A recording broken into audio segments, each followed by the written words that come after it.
Whenever my life plays out in the same pattern for too long, I get this inner restlessness. I start to feel bored. That was the case again last spring. No wonder, after being home alone for weeks during the lockdown in Switzerland. I'm not talking about my daily routines, my job or my loved ones that bored me. I'm talking about my craving for new challenges, situations and impulses that push me to the limit and make me face my fears. At that specific time, everything was, as they say, tip-top. Not great, not bad, but not really challenging either. That's when my all-time favorite book came to my mind again. The Joy of Living Dangerously by Osho. In this book, Osho addresses the fact that life is never safe or certain. We should never keep ourselves in this false sense of security. Uncertainties make our life exciting and make us feel free. He says that only those who face their fears and keep nothing as certain are truly living. This may be a somewhat extreme approach to some of you. For me, it has always been worthwhile in the past to enter this level of insecurities and face my fears. So my life back then was tip-top. Studies completed, nice job, pretty apartment and a successful Instagram account. What more do I want? Yes, I had it all, but was it secure and was it real?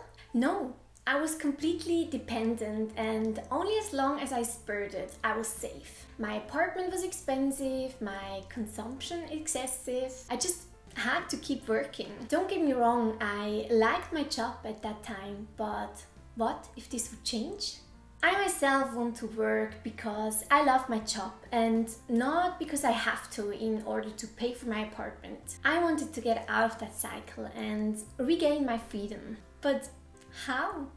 I did what our generation always does in these situations and started a YouTube research. You all know the game. You type in something and then 3 hours later you find yourself in front of some crazy cat videos. In my case it wasn't cats, but the channel Heal Your Living. A young lady who called herself an extreme minimalist and seemed so inspiring to me. I tend to get addicted to such new approaches. For the following 3 weeks, I consumed her videos for hours, wanting to learn everything from her. After all this in-depth research, I was 100% sure I want to try the minimalist lifestyle for myself. I don't know about you, but I often made such plans in the past, but then failed to execute them afterwards. I have found a simple remedy for this. At the moment when the euphoria is at its greatest, I make some drastic decisions so that there is no way back. The most straightforward decision seemed to be to give up my apartment. I knew that the apartment will be gone quickly. That's exactly what happened, and I had 2 weeks left to start my extreme minimalist lifestyle. Of course, this was pretty dumb because I knew that I now have to sell many of my things quickly, which definitely meant a loss in price. But I didn't care because I had to take advantage of the momentum. I didn't really have a goal for how many things I wanted to keep. But through the YouTube videos of Heal Your Living, I knew that you can get by with very little stuff. I made a commitment to myself that everything I wanted to keep for my everyday life had to fit in a carry-on backpack. In addition, I wanted to keep one box with things I love and just don't want to give away. For example, my red Jimmy Choos. Even though I already owned very little before, this was quite a mission. I wanted to do the decluttering radically and unemotionally, because you really can't think too much about this crazy idea. I took 4 days off and started going through all my things.